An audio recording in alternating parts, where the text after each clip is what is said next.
Level 1. The decision. 11 years. That's how long you gave them. 11 years of work that never appeared in newspapers, never made it into congressional testimony, never existed in any form that could be subpoenaed or declassified or explained to a civilian over dinner. Black sites, renditions, surveillance architecture so vast and quiet it hummed beneath the surface of ordinary life like something geological. You were good at it, better than good, and you believed in it, most of it, right up until the moment you didn't. The file wasn't hidden. That was the first thing that crawled under your skin. No elaborate encryption, no buried archive. Just 3 classification layers over a program that had been running for 6 years, quietly, methodically, vacuuming up the private communications of journalists, lawyers, and sitting elected officials across 7 allied nations. Not adversaries, allies, countries whose governments shook hands with yours at summits. Countries whose citizens had no idea their most intimate digital lives were being harvested, cataloged, and used, not for national security, not to stop a bomb or trace a network, but for leverage, political leverage, economic leverage, the kind that slowly, quietly converts a partner into something that answers to you. You copied the files on a Tuesday afternoon. 16 gigabytes. Basement office. Langley. You walked out through security the exact same way you had walked out every day for 11 years. Badge worked. Garage gate lifted. Nobody called after you. Nobody's posture changed. You drove home and sat at your kitchen table for 3 hours without moving, and then you drove to the airport. You had a contact in Oslo, a journalist, 52 years old, 2 decades covering the intelligence world, someone you'd assessed across 2 brief conference encounters with the same professional precision you'd have applied to any source. She understood the difference between dumping everything and publishing what mattered. You emailed her from a prepaid laptop in a bathroom stall at Dulles. Your phone went into a terminal trash can before you reached the gate. You told no one where you were going. Not your sister, not the woman you'd been with for 8 months, not the colleague who had covered for you on 3 separate operations, and who deserved far more than silence. But telling them anything would have turned them into instruments, into handles someone else could grab. The flight to Amsterdam was 8 hours. You slept for 2 of them. When you landed, you had $11,000 in cash, 2 passports, 1 real, 1 a convincing forgery you'd maintained for reasons you'd never quite articulated to yourself, and the drive hanging around your neck under your shirt. You told yourself you weren't running yet. You were just moving. That distinction survived approximately 48 hours. Level 2, the first contact, Thursday morning, a cafe in Oslo. She's already there when you arrive, coffee black, both hands around the cup, the kind of attention in her eyes that comes from a career spent listening to people say things they've never said out loud before. Her name is Ingrid. She doesn't flinch when you lay it out. She asks 3 questions. How did you verify the files are authentic? What do you want in return? And do you understand what comes next? You tell her you verified them the way you verified everything for 11 years. You tell her you want full publication, accurate, contextualized, impossible to discredit.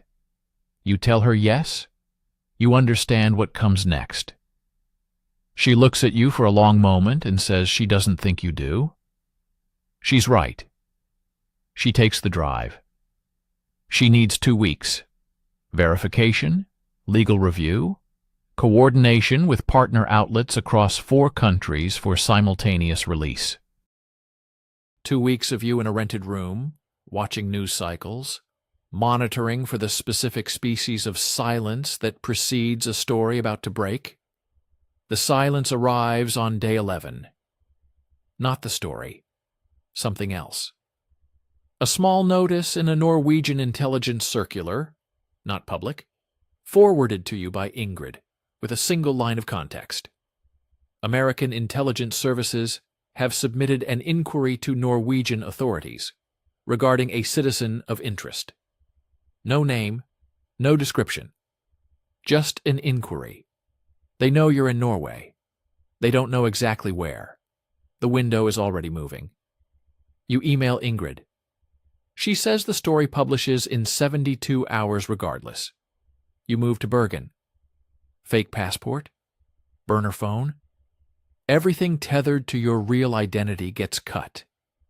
You sit in a hotel room and think about the 11 years you spent tracking people who were doing exactly what you're doing right now. You think about how long most of them managed to stay ahead of the math before the math closed. Most of them didn't last long. Level 3. The story breaks. Monday morning. 6 publications, 4 countries. Simultaneous.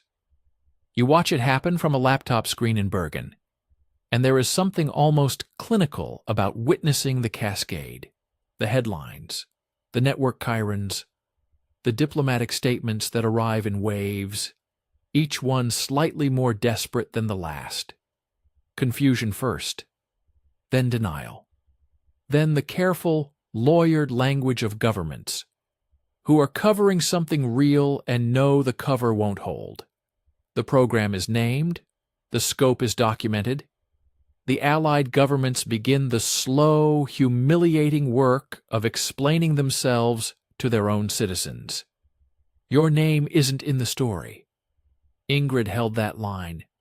But within 24 hours, 3 intelligence-adjacent outlets are reporting that a former CIA contractor, 11-year veteran, is believed to be the source. They don't have your name publicly. Internally, they've had it since roughly day 3 of your disappearance. Within 48 hours of publication, your face is attached to a classified alert, pushed to stations, liaison services, and friendly intelligence agencies across Europe. Not public, but in the systems that matter, the ones that actually move people. You are now a person to be located, monitored, and not approached without explicit authorization. Not approached without authorization. You turn that phrase over. It means they want you breathing. A dead whistleblower becomes a symbol. A living one becomes a lesson. They want the lesson. They want you in a courtroom, on record, serving time that future leakers can measure against their own calculations before they decide to act. You move again. Bergen to Stockholm. Stockholm to Warsaw. Warsaw to somewhere you'd rather not name. Each leg costs money. The 11,000 is down to 6. But you have an account in Singapore, established 5 years ago, a precaution that felt paranoid at the time and now feels like the most rational thing you've ever done. $40,000. A year of careful movement. Maybe more. You are very careful. Level 4. The infrastructure. Here's what people get wrong about being hunted by a state-level intelligence apparatus. There's no tactical team. No operatives materializing from doorways in dark clothing. What there is, what's actually coming for you, is infrastructure. Surveillance networks, financial monitoring systems, facial recognition databases, calibrated to a degree of accuracy that makes your old countermeasures, hat, glasses, changed gait, artifacts of a previous generation. Travel database queries, communication intercepts, liaison relationships with foreign services who owe favors and collect on them. The infrastructure doesn't sprint. It seeps. Like water working through stone, slow, patient, and ultimately structural. It finds the cracks because it has time to find them, and you don't. You know all of this because you spent 11 years as one of its components. You know which databases sync with each other and which operate in silos. You know that European transit hubs upgraded their facial recognition architecture in 2019, and that the new generation renders most classic visual countermeasures statistically unreliable. You know that financial monitoring flags accounts accessed from more than 3 countries within 30 days.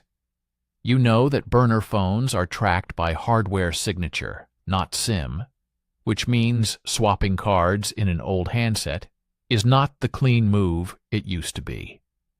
You know all of it, and it is still not enough. There was a man named Marcus, your training officer.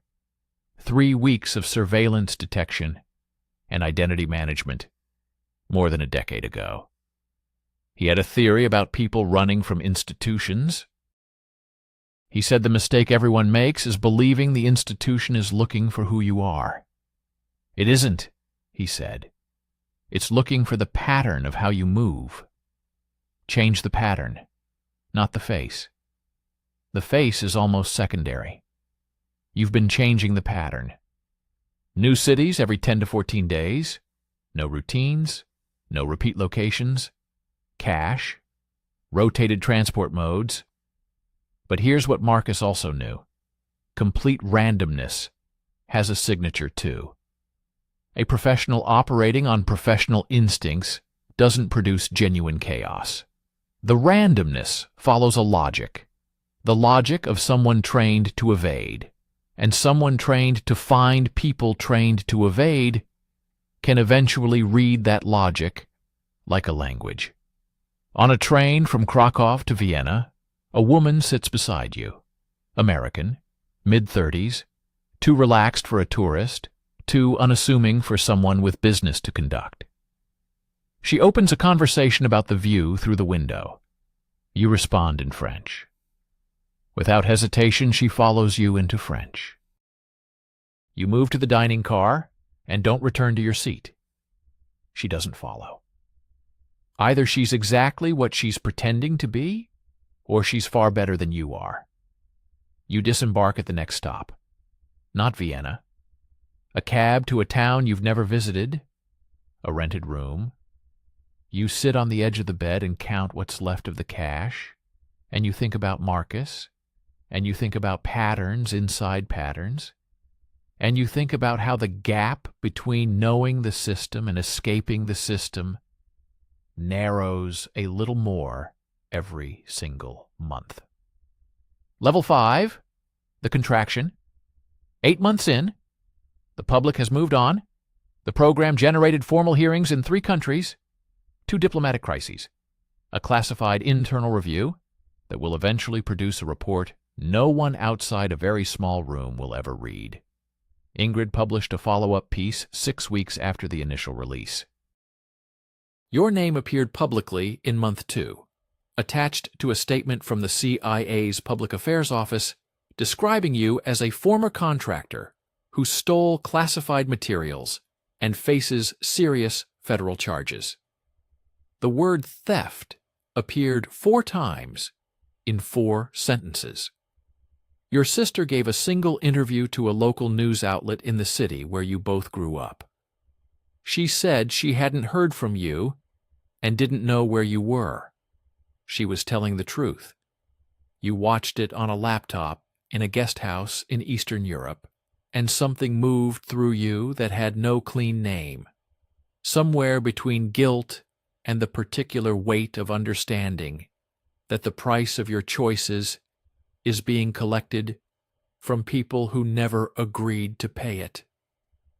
The money is at 12,000. Careful doesn't mean cheap. Documents cost. Movement costs. The infrastructure of a life, lived entirely outside established systems, is more expensive than the infrastructure of a life lived inside them. Because inside them, most of those costs are invisible. Through a secure channel Ingrid established, you've been in contact with a lawyer in New York. He represents other whistleblowers. He's been in discussions with the Justice Department for 6 months about a potential arrangement. The Justice Department is not interested in an arrangement. They want a prosecution. They want a courtroom. They want a sentence that other people currently sitting in secure facilities with classified files and a conscience and a decision they haven't made yet, can look at and calculate against their own futures. The lawyer says there is one other option: a country with no extradition treaty and a documented history of granting asylum to intelligence whistleblowers. He names it. You've been thinking about it for weeks, but 8 months of movement, of being constantly in transit, constantly shedding identities, constantly reading rooms and watching exits, that felt, in its own suffocating way, like a form of freedom. What comes next is different. Permanent residence, somewhere, because every other option is worse, is a different category of existence entirely. You think about Ingrid in that Oslo cafe. Do you understand what comes next? You said yes. You had no idea what next actually meant. Next meant this: a guest house in Eastern Europe with $12,000 and a lawyer telling you to stop moving and choose a city you can never leave. Level 6. The settlement. Tuesday morning. The flight is 8 hours. You land and no one is waiting for you. No officials, no faces you recognize. You have a contact name, a district, a number to call on arrival. You call from the airport. The apartment is small, 3rd floor, a window that faces west and catches the light in the afternoon. A courtyard below. The lawyer files the asylum application. Processing takes 3 months. During those 3 months, you don't leave the apartment except to buy groceries from the market 2 blocks away. You learn enough of the language to navigate basic transactions. You read. You exercise. You think with a thoroughness and a stillness you've never previously had the time for, about every decision in the chain that brought you here. The asylum is granted on a Thursday. You are now legally protected from extradition. You can move within the country, open a bank account. In a technical sense, construct a life. The CIA station in the capital identifies your location within 2 weeks of the decision. This is not a surprise. You expected it. You are no longer running. You are simply outside their legal reach, which is a profoundly different thing from being safe. Outside legal reach means no arrest warrant they can execute. It doesn't mean no options at all. It means the options available to them carry a political cost they have to weigh. And right now, that cost is high.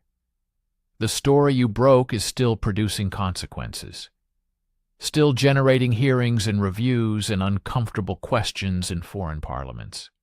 Deploying those options against you right now would produce more of what they're already trying to contain. For now, you are more useful to them as a cautionary tale, alive, exiled, reduced, than as anything else. For now. You sit at the window. The afternoon light moves across the courtyard below. Children chase each other near a stone fountain. Old men read their papers on benches in the shade. No one looks up. You think about the parking garage at Langley, the badge that still worked, The Tuesday afternoon when you sat at your kitchen table and made the choice that dissolved everything that came after it. You think about whether you'd do it again. And you arrive, as you always do, at the same answer. Yes. Not because the cost was manageable, the cost was catastrophic. Your career, your country, your sister's face in that local news interview, tired and careful and alone. 8 months of living in the skeleton of an identity. And now this, permanent residency in a city you didn't choose, because the alternatives are all worse. The cost was everything. But the alternative, sitting with what you knew and choosing silence, that carries a different kind of cost. The kind that doesn't appear on any ledger. The kind that works inward rather than outward, that doesn't announce itself, but hollows things out quietly over years, until one morning you look up and realize the person who would have acted is gone. You made the only choice you could make and still recognize yourself in the mirror. Whether it was the right choice, that question doesn't resolve. You've stopped expecting it to. You hold the weight of it and the necessity of it at the same time, and that's what it means to live with a decision this size. Outside, the city moves, the light crosses the courtyard, the children play near the fountain, the old men turn their pages. Nobody looks up at your window. You're still here. That's not nothing. Most days, it's enough.